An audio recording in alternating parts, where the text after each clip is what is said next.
Gamecocks and Aggies, South Carolina, for the second consecutive year against Texas A&M, looking to do something they've never done. Last year, it was simply beat the 12th man.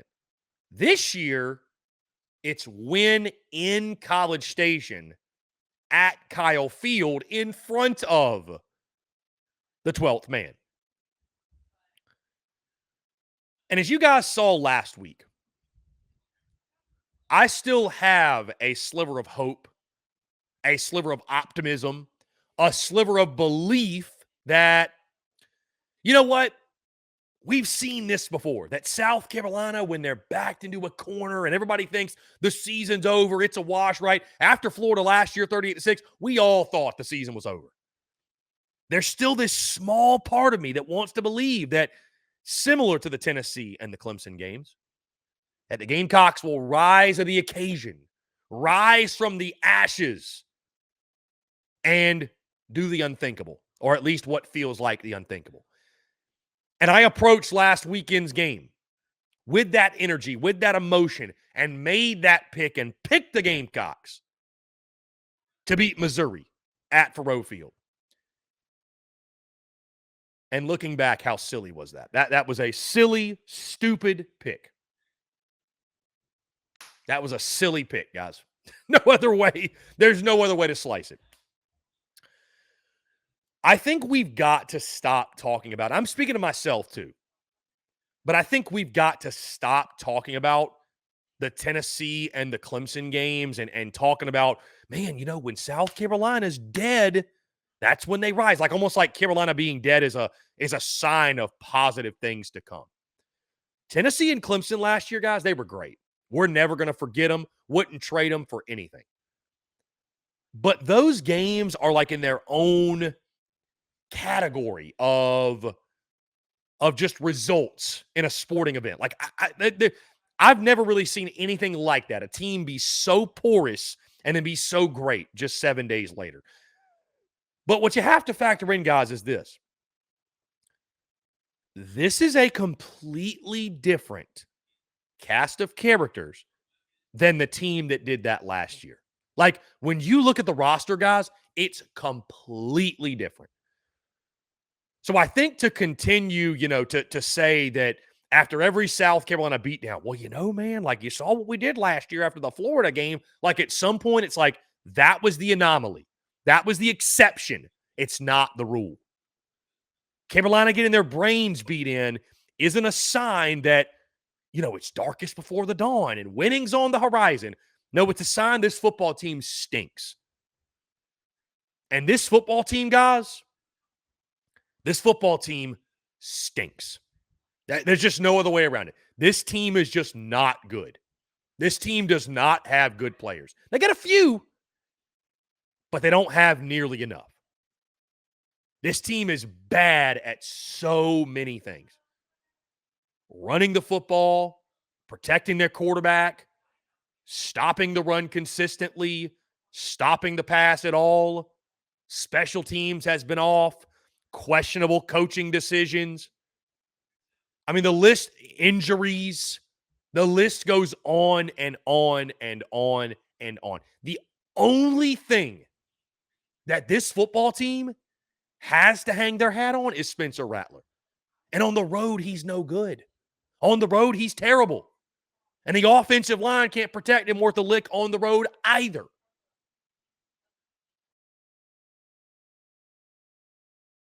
I was fooled last week, guys. I was fooled last week going into Columbia, Missouri. I was fooled into thinking, you know what? South Carolina, they're going to rise to the occasion. Streaks are meant to be broken, right? Missouri's won 4 in a row. Here comes the Gamecocks to play spoiler. And what I forgot to take into account was that this is a bad football team. This is just a bad football team, guys. There's no way around it. This team getting to 6 wins will low-key be a miracle because of what this team has, because of what this team is fielding. It's a bad football team across the board. Now, Texas A&M's no world beater, okay? Texas A&M is not Bama. They're not Georgia, as bad as they want to be. They're not, okay? They've got their own dysfunction.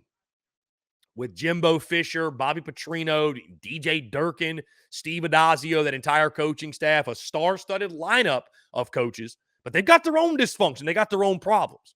We've seen it time and time again. And obviously, Connor Wegman going down early in the season, Max Johnson now with the helm. But there's one thing that Texas A&M guys, there's one thing they don't lack. That's talent. They don't lack talent, man, across the board. They've got talent everywhere, literally everywhere.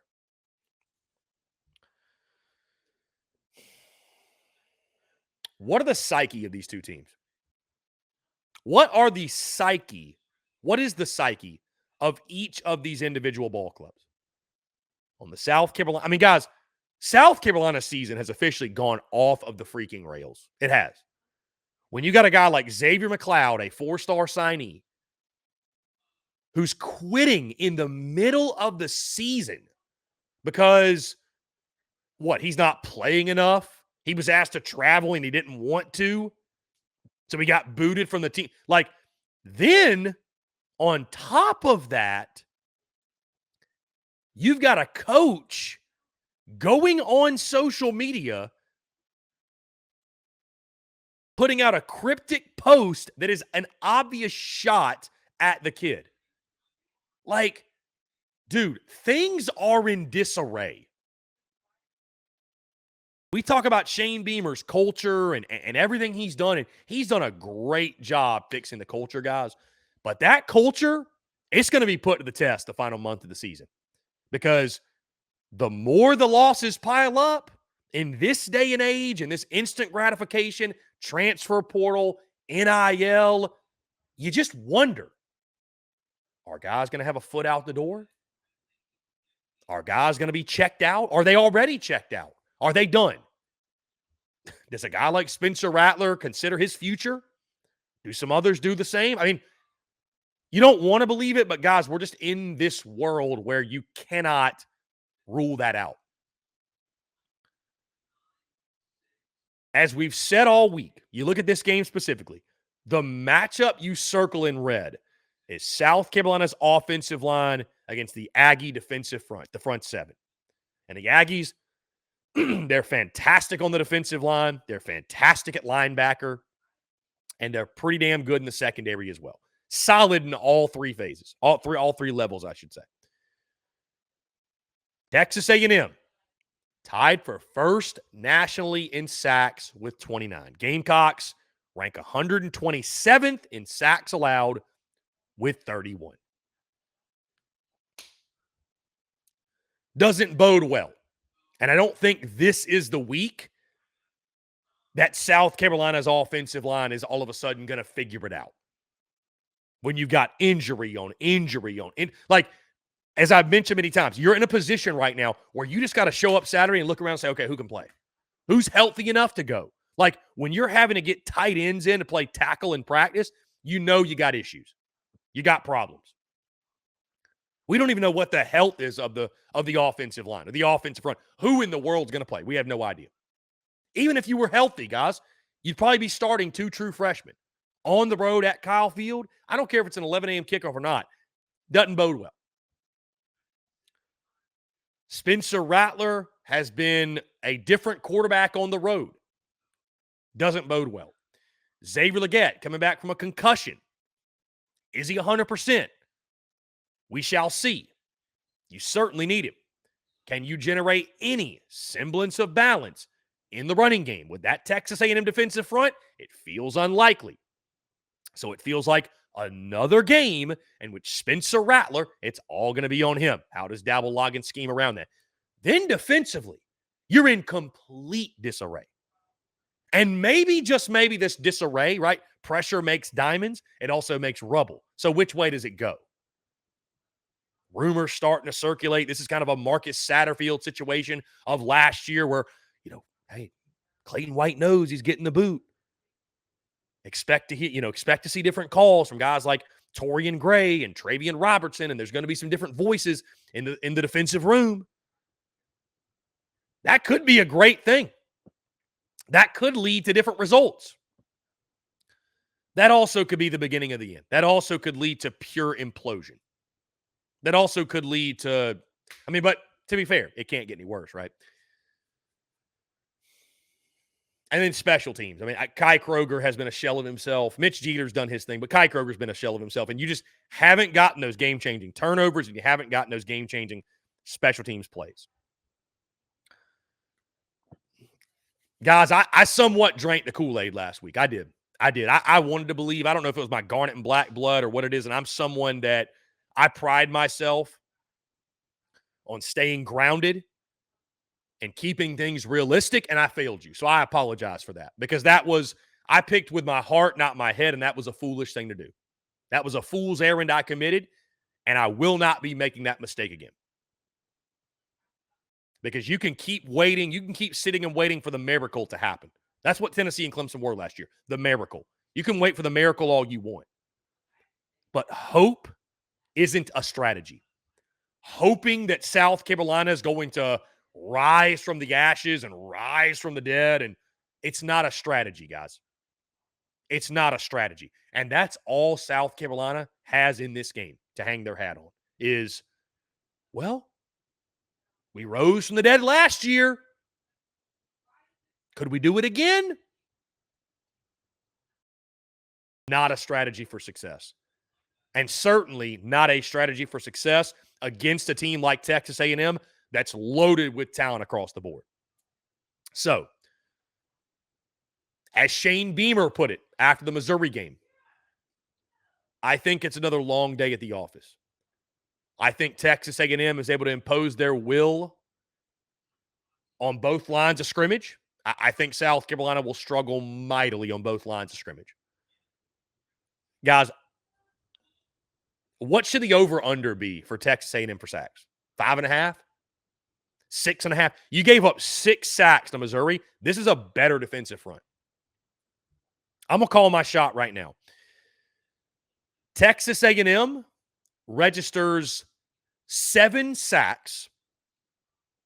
Spencer Rattler spends the day running for his life. The stat line reflects that. I could see a few turnovers coming from QB1. I don't think South Carolina is ever going to be able to get anything going on the ground. You're shorthanded at receiver. You're shorthanded at offensive line.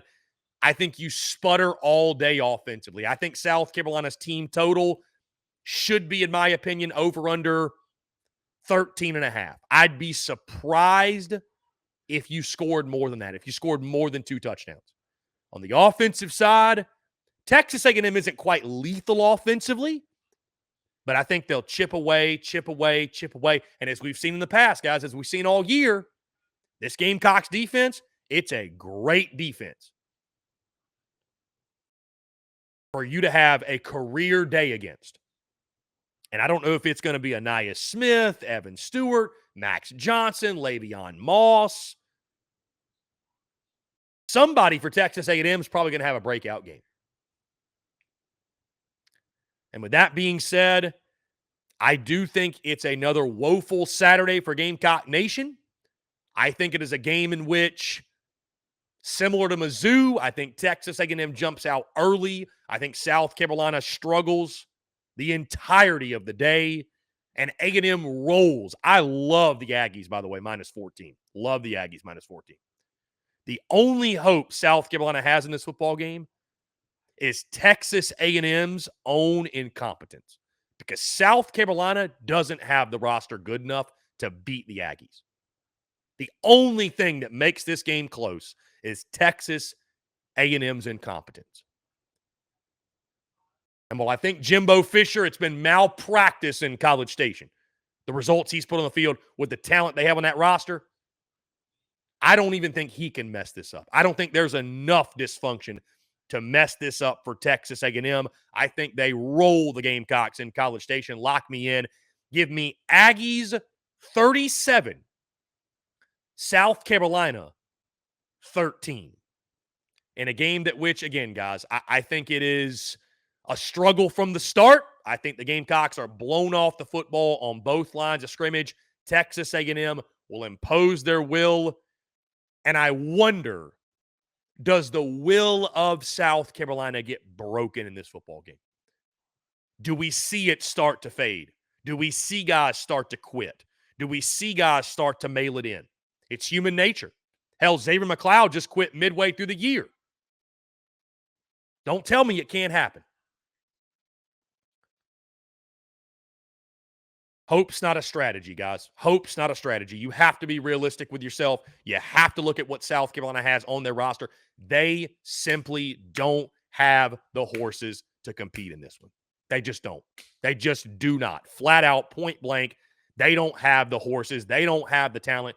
They don't have the ball players, and that's an indictment on Shane Beamer. And it's his job to get it rolling again, but that's an indictment on Shane Beamer.